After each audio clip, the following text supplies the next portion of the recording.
தளபதியின் நெஞ்சில் குடியிருக்கிற பெரியவர்களே, தாய்மார்களே, சகோதர சகோதரிகளே, தங்களின் பொற்பாதங்களை தொட்டு வணங்கி முதலுக்காக நன்றி கலந்த வணக்கத்தை தெரிவித்துக் கொள்கிறேன். இப்ப பாத்தீங்கன்னா தேர்தல் வரும்போது மற்ற கட்சிகளுக்கு சமூக நீதி பத்தி தெரியும் இல்லையா? சமூக நீதினா அப்பதான் எல்லாம் பேசுவாங்க, நான் சமூக நீதி இன்னும் எல்லாம் பேசுவாங்க. ஆனா தலைவர் தளபதி அப்படி கிடையாது. அவர் கட்சி ஆரம்பிக்கும் போது ஒரு குரல்ல தான் ஆரம்பிச்சிருக்காரு. என்னன்னா, பிறப்புக்கும் எல்லா உயிருக்கும் என்ற ஒரு தாரக மந்திரத்தோட தான் ஆரம்பிச்சிருக்காரு. எல்லாமே அது அடங்கும், எல்லாமே அந்த சொல்ல அடங்கும். ஏன் சொல்றேன்னா, நம்ம மாவட்டத்தில் விழுப்புரத்துல 6 மாவட்ட செயலாளர் இருக்காங்க. தமிழக வெற்றி கழகத்துல 6 மாவட்ட செயலாளர். அந்த 6 மாவட்ட செயலாளர்ல 3 பேரு எம்பிசி சேர்ந்தவங்க, மற்ற 3 பேர் பட்டியலினத்தை சேர்ந்தவங்க. சமூக நீதி இருக்கா? அதுபோல மொத்தம் 120 மாவட்ட செயலர், தமிழ்நாடு ஃபுல்லா 120 மாவட்ட செயலர். 120 மாவட்ட செயலாளர்ல 46 பேர் பட்டியலினத்தை சேர்ந்தவங்க. எந்த கட்சியிலாவது இந்த மாதிரி ஒரு அங்கீகாரம் கொடுத்திருப்பாங்களா? சமூக நீதி பேசுற கட்சி 2 கட்சி எடுத்துங்க, திமுக அதிமுக எடுத்துங்க, எதுலயும் இந்த மாதிரி சமூக உரிமை கொடுத்திருப்பாங்களா? யோசிச்சு பார்க்கணும். இப்ப நம்ம வேட்பாளர் வந்து ஓட்டு கேட்கறாங்க இல்லையா? தமிழ்நாட்டில் 234 சட்டமன்ற தொகுதியில, எப்படி 234 சட்டமன்ற தொகுதியில பட்டியலினத்தை சேர்ந்த 76 பேர் வேட்பாளர் நியமனம் பண்ண ஒரே தலைவர் தளபதியார் மட்டும்தான். இதுதான் சமூக நீதி. பெரிய அளவில் பொதுக்கூட்டத்தில் மேடையில் பேசுறது சமூக நீதி கிடையாது. சொல்ல இருக்கக்கூடாது, செயலில் இருக்கணும். செயலில் இருக்கணும். செயலில் காட்டுவதா தலைவர் தளபதி. எல்லாருமே தெரியும். எதிர்கட்சிகள் பேச ஒரே விஷயம், அவர் நடிகர், அவருக்கு என்ன தெரியும், அவருக்கு அரசியலை பத்தி என்ன தெரியுன்றாங்க. இது சமூக நீதி பண்றதுலாம் அரசியல் இல்லையா? எல்லாருக்கும் எல்லாம் கிடைக்கணும்னு நினைக்கிறது அரசியல் இல்லையா? 2009 நடிகரா இருந்தாரு. தமிழக மீனவர்களை இலங்கை கடற்படை சுட்டு கொன்றது. ஒரு அரசியல் கட்சிக்காரரும் கண்டனம் தெரிவிக்கிறார். நாகப்பட்டினத்தில் போய் லட்ச தொண்டர்களை திரட்டி தமிழக மீனவர்கள போராட்டம் பண்ண ஒரே தலைவர் தளபதி தான். ஒரு பச்சை தமிழனா தளபதி மட்டும்தான். சொன்ன ஒரே விஷயம் என்னன்னா, உலக வரைபடத்திலிருந்து இலங்கையில கண்டமே காணாம போயிடுது. நீ மேற்படி தமிழ் மேல கை வச்சேன்னா உலக வரைபடத்தில் இலங்கையில கண்டமே காணாம குரல் கொடுத்த ஒரே தலைவர் தளபதி தான். 2009 காவிரி நதி பிரச்சனை, கர்நாடக தண்ணி விடல, ஒட்டுமொத்த நடிகர்கள் சேர்ந்து நெய்வேலியில் ஆர்ப்பாட்டம் பண்ணாங்க. அதுலயும் கலந்துகிட்டாரு தலைவர் தளபதி. சரியா சென்னையில தனியா உண்ணாவிரதம் இருந்தாரு. தமிழனுக்கு ஒண்ணுனா முதல்ல நிக்கிற தலைவர் தளபதி தான். ஜல்லிக்கட்டு பிரச்சனை வரும்போது இளைஞர்கள் எல்லாம் சேர்ந்து போராடினாங்க. அந்த லட்ச இளைஞர்கள் போராட்டத்துல தன் முகத்தை மறைத்துக் கொண்டு கடைகோடி தொண்டனா அந்த கூட்டத்தில் ஒரு மூலையில் நின்றவர் தான் தலைவர் தளபதி. எந்த ஒரு கட்சிக்காராவது வெளியே வந்து பேசியிருப்பானா? ஜல்லிக்கட்டுக்கு குரல் கொடுத்திருப்பானா? சொல்லுங்க. அந்த ஜல்லிக்கட்டு போராட்டம் நடத்திய சமூக சேவர்களை குண்டர்களை வச்சு தாக்கியதான் அதிமுக கட்சிக்காரங்க. அதுக்கு பிஜேபி துணை. அதுக்கு கண்டனம் கூட தெரிவிக்கிற அப்போது எதிர்கட்சி அந்த தலைவர் முதல்வர், இந்திய முதல்வர். இதுதான் 2 திராவிட கட்சியோட ஆட்சி நிலை. அப்புறம் பாத்தீங்கன்னா நம்ம தொகுதிக்கு வருவோம். நம்ம எம்எல்ஏ பாத்தீங்கன்னா வந்து போயிட்டாருங்களா? நம்ம தொகுதி வந்து போயிட்டாரா? நம்ம ஊருக்கா? ஏன் சொல்றேன்னா 17 மாசம் தான். 17 மாசத்துல இந்தியாவிலே சாதனை செஞ்ச எம்எல்ஏ நம்ம தொகுதி எம்எல்ஏ தாங்க. அதுல மாற்று கருத்தே கிடையாது. இந்தியாவில் இருக்கிற ஒட்டுமொத்த சட்டமன்ற உறுப்பினர்களையா 17 மாசத்துல 34 கோடி ரூபாய் ஊழல் பண்ண ஒரே எம்எல்ஏ நம்ம எம்எல்ஏ தான். இந்தியாவில் எந்த சட்டமன்ற தொகுதியிலும் எந்த எம்எல்ஏ அவ்வளவு பெரிய ஊழல் பண்ணலையா? புரியுங்களா? எவ்வளவு பெரிய சாதனை இல்லையா?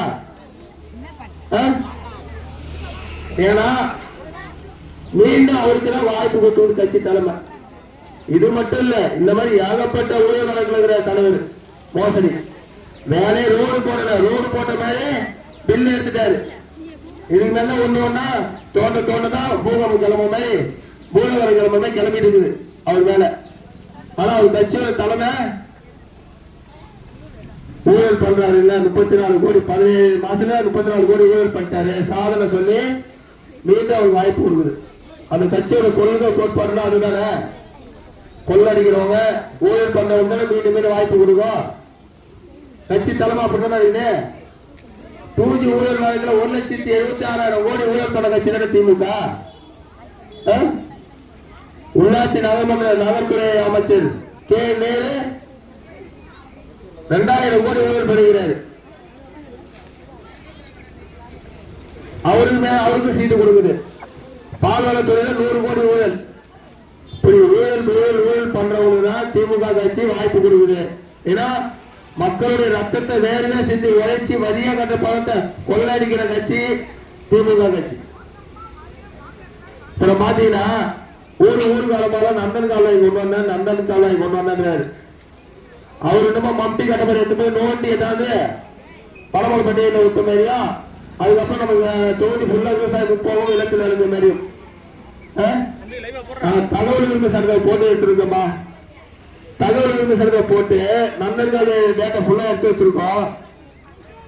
2001 இருந்து இது வரைக்கும் ஒரு புல்லு பூண்டு கூட பிடிக்க முடியல நந்தன்கால் வாயில. தகவல் உரிமை சட்டத்தை போட்டு எடுத்துட்டோம். ஏன்னா அவர் தான் சாதனை பண்ணவேன்றாரு. வெற்றி விளம்பரம் அரசுனா திமுக அரசு தாங்க, வேற எந்த அரசும் கிடையாது. கடந்த தேர்தல் அவகாசம் கனிமொழியாக்கா ஊருக்கு நேரம் போட்டு கத்துறாங்க.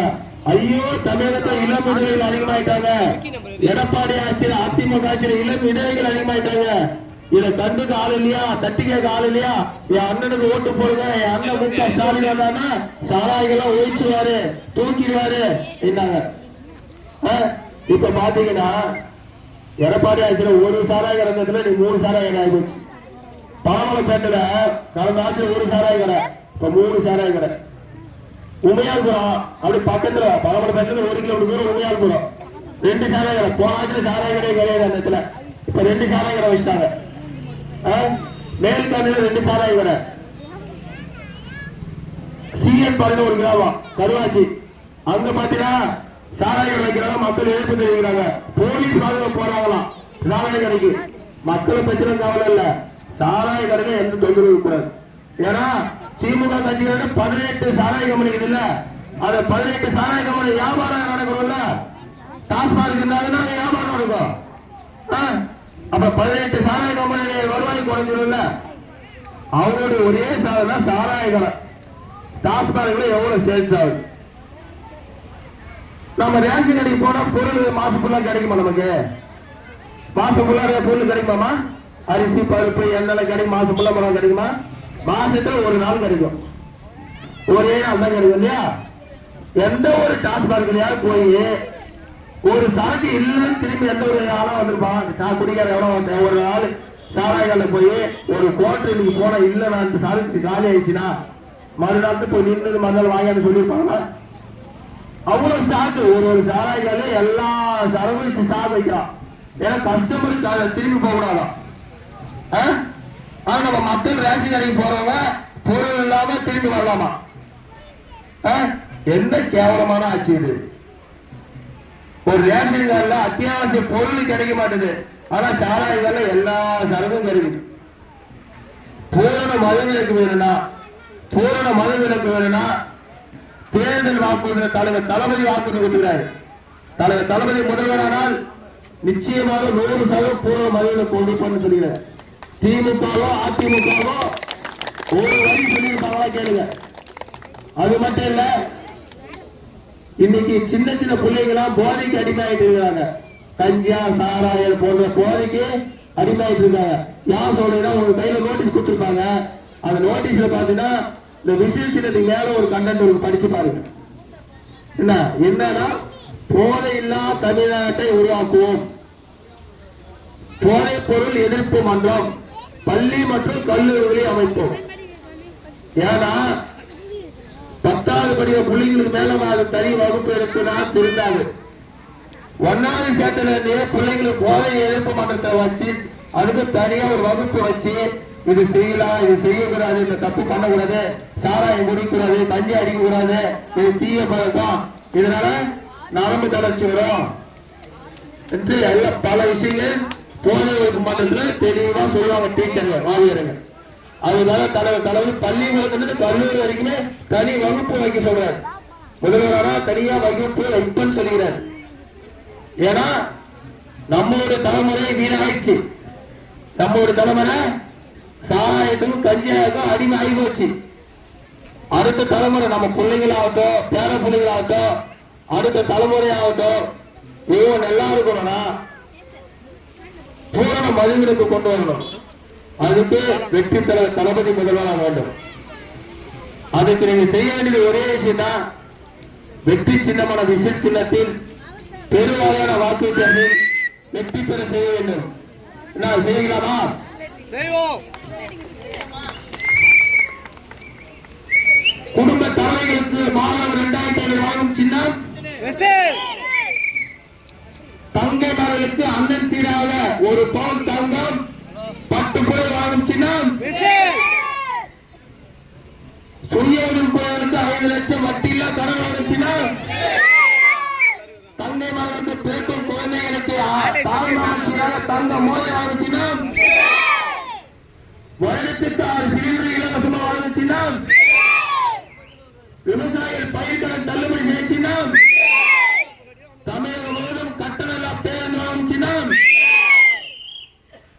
அதுபோல இளைஞர்களுக்கு பட்டதாரி இளைஞர்கள், டிப்ளமோ படிச்ச இளைஞர்கள், மாணவ மாணவிகள் அனைவருக்கும் சரி 29 வயசுக்குள்ள அரசாங்க வேலையோ தனியார் வேலையிலோ கண்டிப்பா கிடைக்கிறதுக்கு தலைவர் செய்கிறார். என்னன்னா இது வரைக்கும் பாத்தீங்கன்னா தமிழ்நாட்டுல மண்ணின் மைந்தர்கள் தமிழர்களுக்கு 50% இடஒதுக்கீடு தான் தமிழ்நாடு தனியார் கம்பெனிகள். ஆனா தலைவர் தளபதி என்ன சொல்றாருன்னா, தனியார் நிறுவனங்கள்ல மண்ணின் மைந்தர்கள் தமிழர்களுக்கு 75% இடஒதுக்கீடு கொடுக்கணும். 75% இடஒதுக்கீடு கொடுத்தா அந்த தனியார் நிறுவனங்களுக்கு உற்பத்தி பரவலையோ அல்லாதிலே சலுகை வழங்கப்படும் தலைவர் தலைமை சொல்லுகிறார். அப்பதான் நம்ம படித்த இளைஞர்கள் வேலையை போயிருக்கோம். இன்னைக்கு எங்கேயாவது பாருங்க, இன்னைக்கு தமிழ்நாட்டில் சம்பளம் பாருங்க, எல்லாம் வடமாநிலம் வேலை செய்வான். வடமாநிலம் குஜராத், மகாராஷ்டிரா, அவன் தான் எல்லாம் தனியார் கம்பெனில வேலை செய்யறான். தமிழருக்கு எங்க வேலை கிடைக்குதா? அதுக்குதான் தலைவர் தளபதி தனி சட்டத்தை கொண்டு வராரு. தமிழர்களுக்கு 75% இடஒதுக்கீடு கொடுக்கிற கம்பெனி மட்டும்தான் தமிழ்நாட்டில் இடம் சொல்லி தலைமை சட்டத்தை கொண்டு வராரு. அதுக்கு நம்மளுடைய சந்ததிகள் நல்லா இருக்கணும், படித்த பிள்ளைகள் நல்லா இருக்கணும், வேலை வாய்ப்பு கிடைக்கணும்னா வெற்றி தலைவர் முதல்வராக வேண்டும். அதுக்கு நீங்க செய்ய வேண்டியது வெற்றி விஷயத்தில் வாக்களிக்க வேண்டும். ஏன் சொல்றா, சப்போஸ் 29 வயசுல வேலை கிடைக்கல, இளைஞர்கள் படிச்சவங்க வேலை கிடைக்கல, ஏன்னா 29 வயசுக்கு மேல வேலை வாய்ப்பை தேடுறதுக்காக பட்டதாரிகளுக்கு 4000 டிப்ளமோ படித்த இளைஞர்களுக்கு 2500 உதவித்தொகை வழங்குவதா தலைவர் தளபதி சொல்கிறார். 29 வயசு வேலை கிடைச்சிடும், அது எந்த மாற்று கருத்து. ஏன்னா 75% தமிழர்கள் வேலை வாய்ப்பு கொடுத்து சட்டத்தை ஏற்றிட்டாலே 100% வேலை வாய்ப்பு கிடைச்சிடும், அது எந்த மாற்று கருத்து. சரியா? இதையெல்லாம் நம்ம செய்யணும்னா வெற்றி சின்னமான விசை சின்னத்தில் பெருவாரியான வாக்கு வித்தியாசத்தில் வெற்றி பெற செய்ய வேண்டும் என்று தங்களின் பொற்பாதங்களை தொட்டு வணங்கி கேட்டுக்கொள்கிறேன்.